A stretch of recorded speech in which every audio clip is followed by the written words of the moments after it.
guys, what is up? What is good?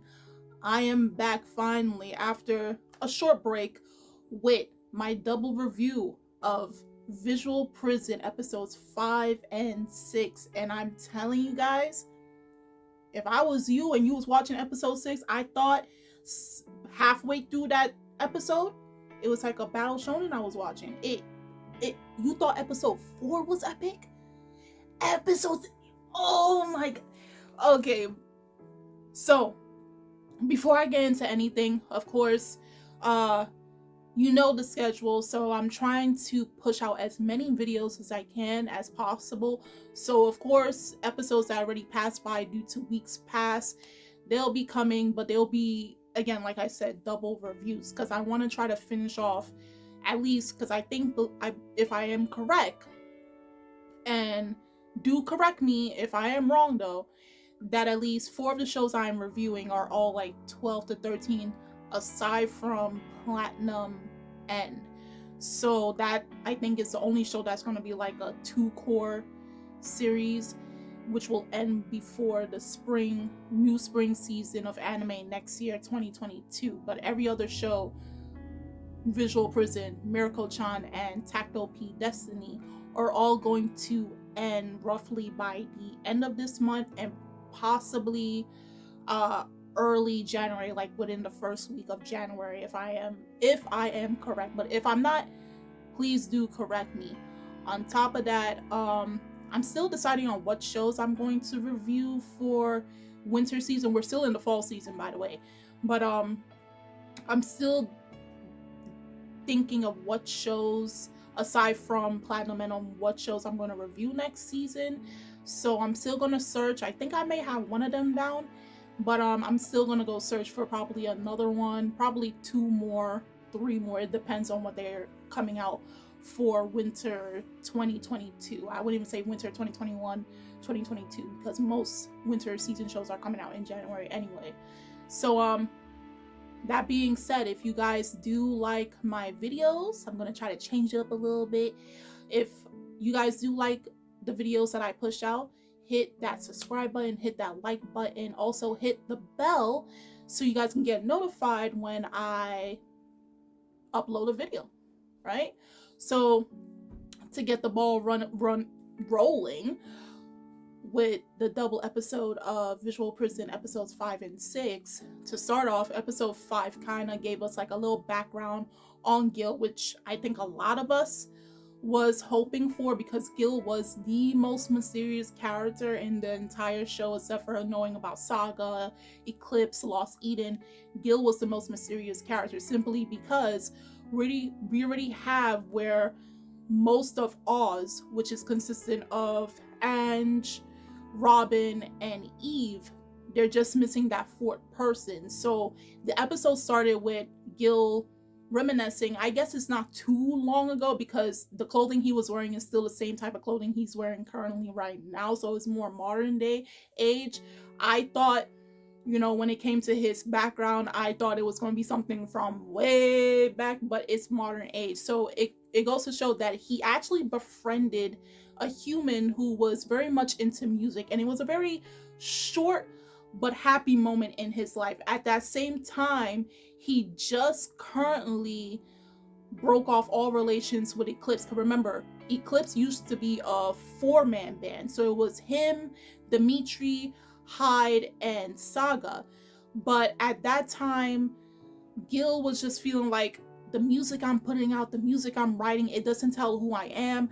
And remember, they explain when they put on their makeup, it's to hide who they truly are, aka they are vampires, but at the same time to show their presence, to show like, this is part of my identity, part of the music I create, that type of stuff. So every time he would put on his makeup and go on stage and sing, it felt like an imposter. It didn't feel like really him. And at that moment, during that time, he didn't particularly like making music until he met this human named Yutaka.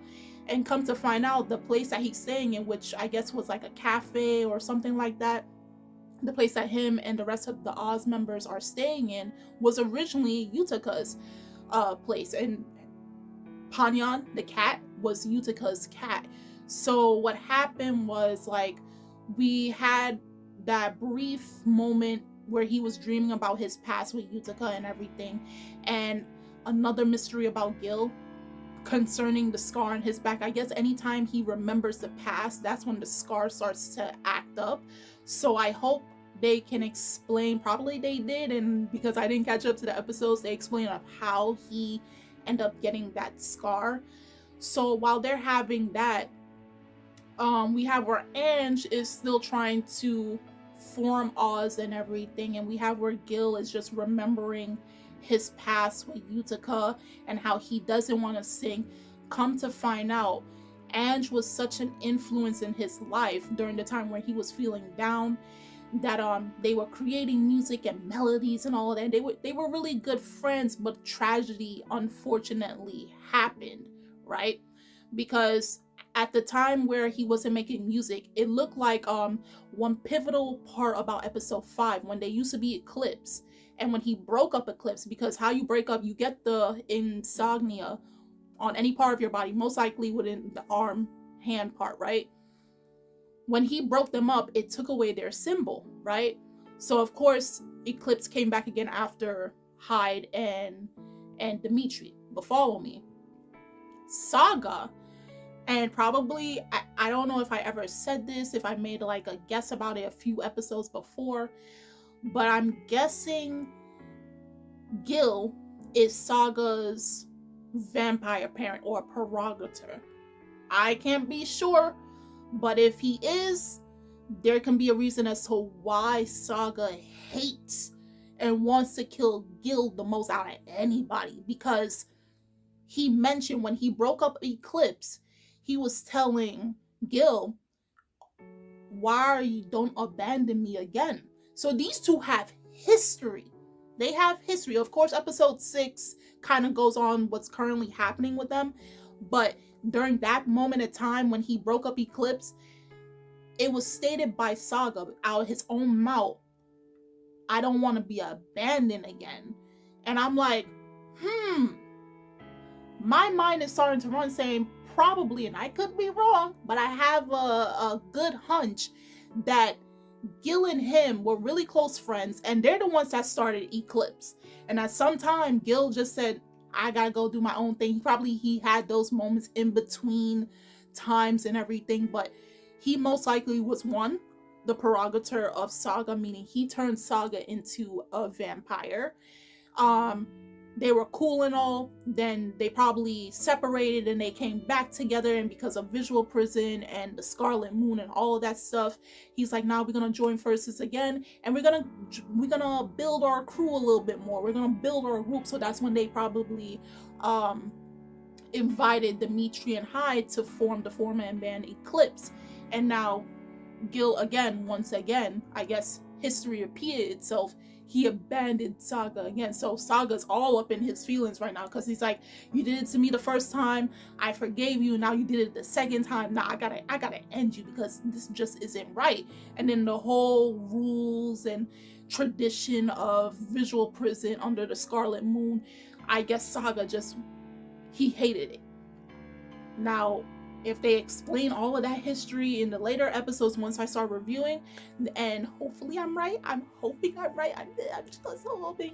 But other than that, the tragedy that happened with Utica, they showed that, like, despite the good relationship that he and Guil had, tragedy struck. And Utica, along with this lady, I don't know if she was his sister or a romantic partner, they never clarified that. She was just in the memories that Guil was having, but they seemed to be close. Unfortunately, one day it was raining and they both got into a car accident which killed both of them.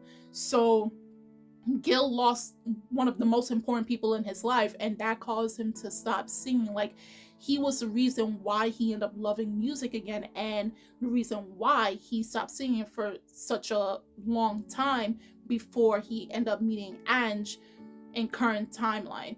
So The episode just basically revealed about Guil's past and also revealed his relationship with the previous eclipse and what Saga has to go through. You saw a little bit into Saga, and basically by the end of episode 5, Ange is like, he did his little song.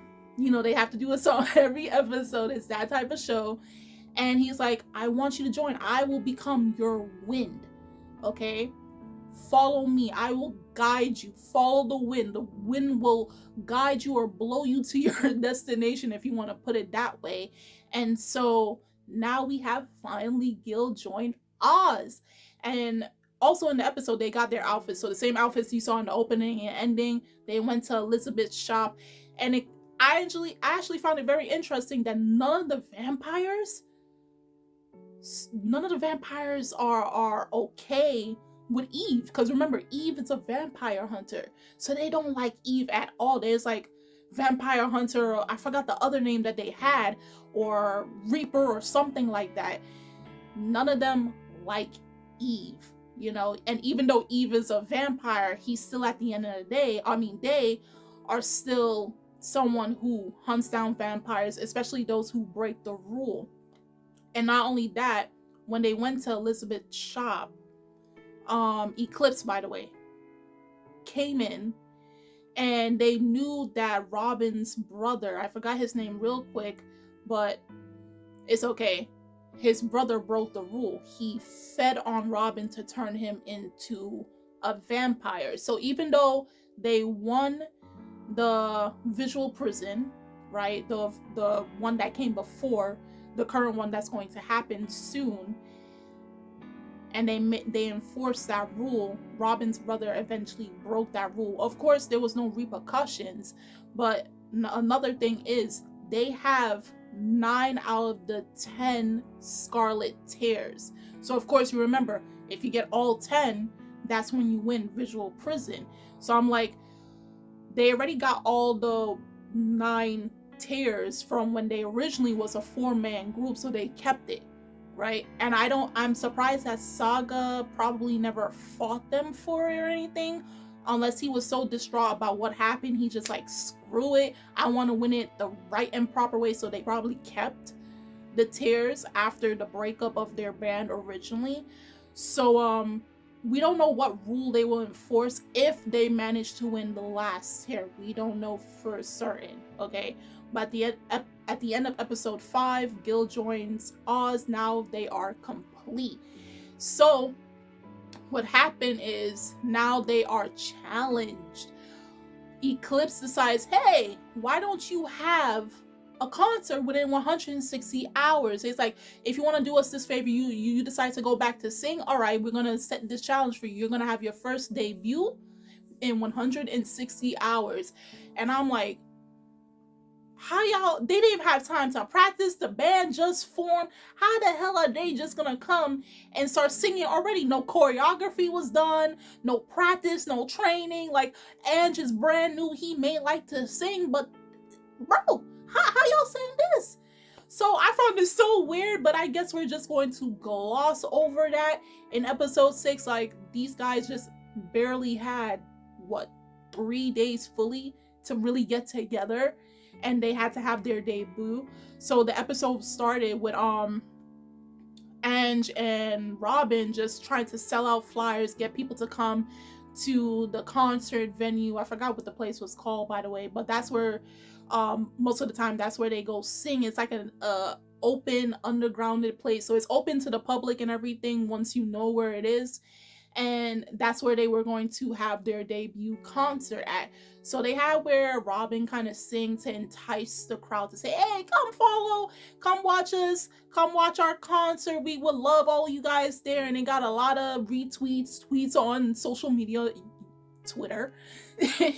And that was what happened. They got their outfits from Elizabeth. So aside from challenging each other when it comes to visual prison, it seems that the vampires are pretty cordial in their everyday life. They don't get, too mixy until it comes time to say battle of the bands. And the funniest thing was, when they got their outfits, Lost Eden decided to challenge them because they had a date where they was going to do their concert. Oz was going to do their concert on May 15th.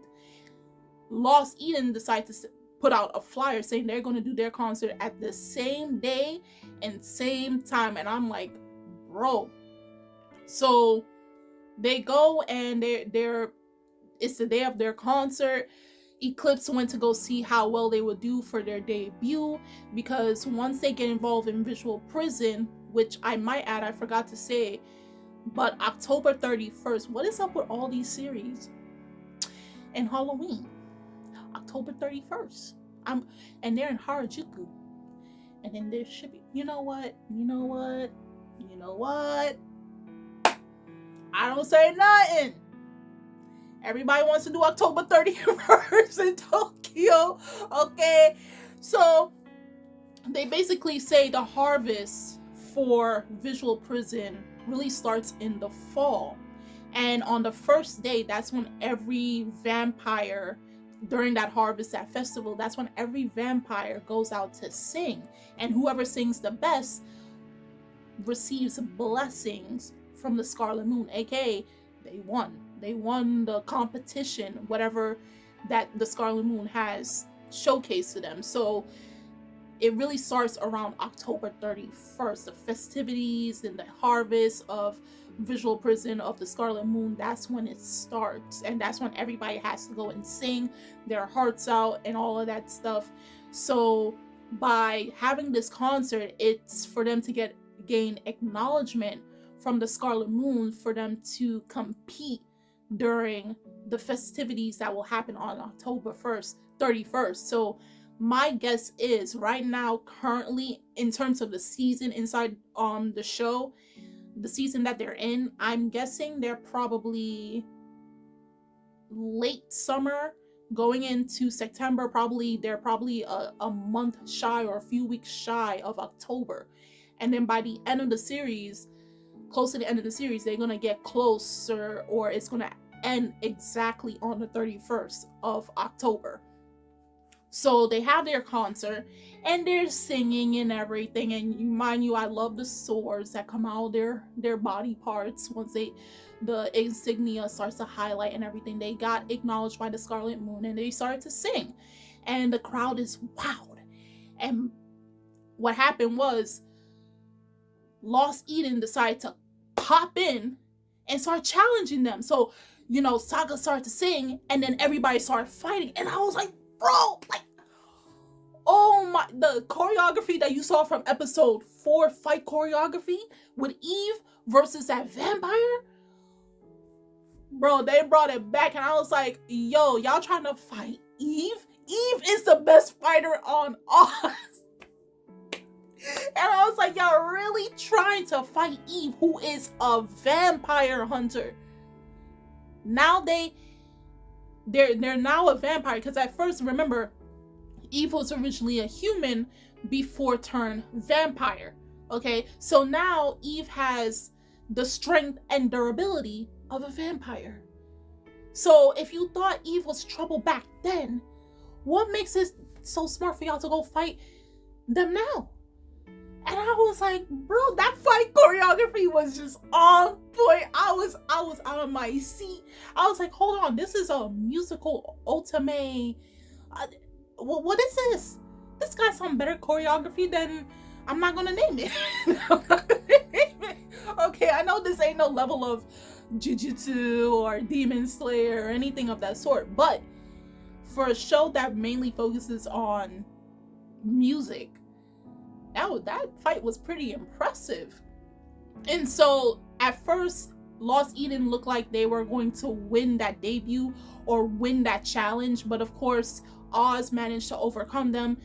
Ange managed to sing his heart out, so they won the little squabble that they had against each other.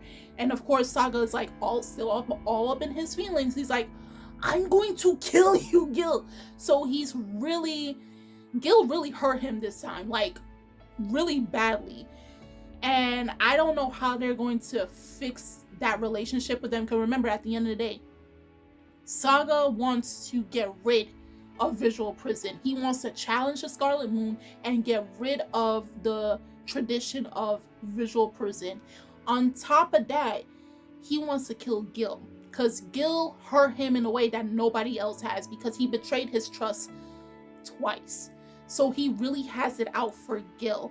So now that Oz has solidified themselves, they have been acknowledged by the Scarlet Moon, all three teams are now going to, as you know, battle of the bands, you know. So I'm guessing within the following episodes, they're going to transition somewhat fast into getting into the harvest, into the tradition of, you know, all the festivities and all of that stuff. And then October 31st is the big day.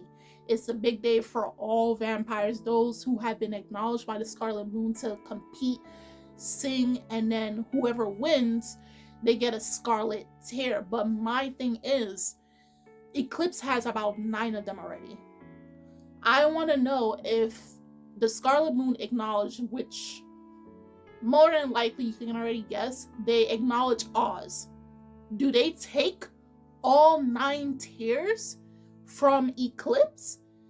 Or are they only going to get 1, which will force them to keep this tradition for every year? Because if I'm not mistaken, and if I remember correctly, visual prison happens every year. So that means for the next 9 years, all these teams have to battle against each other to get all 10 tears, which will be crazy to me. So unless they say, okay, Scarlet Moon says, nah, you take all the rest of the remaining tears from Eclipse and add it on to the one that I give you, or you're gonna have to battle for the next 9 years or however many years to gain all 10. So we'll only know once I get to those episodes, or if they end it off like that. I don't know, but I'm pretty excited. So that being said, that was my review, double review of Visual Prison episodes 5 and 6. Do tell me in the comment section below on how you guys felt about these 2 episodes. Were you surprised by the fight sequence? I'm sorry. It was just, that was the highlight when I was watching it, bro. Like, oh my god. I'm about to go rewatch it again. I'm so serious. After this video, I'm gonna go rewatch episode 6 just to the part when, you know, Lost Eden versus Oz. I have to go watch. Oh. But other than that, guys, do tell me, what shows are you planning to watch next season? Winter 2022. Not only that, in the next 2 weeks, Jujutsu movie 0. If you're in Japan, don't spoil it for me. AKA, do spoil it for me. Just don't spoil it for nobody else. Just spoil it for me. I don't mind. I'm gonna see it one day next year. But other than that, I'm playing with y'all. The links are in the description box, so you guys go check that out. And I'm Kimmy-chan of Anime Legends, and I will see you guys later. Bye.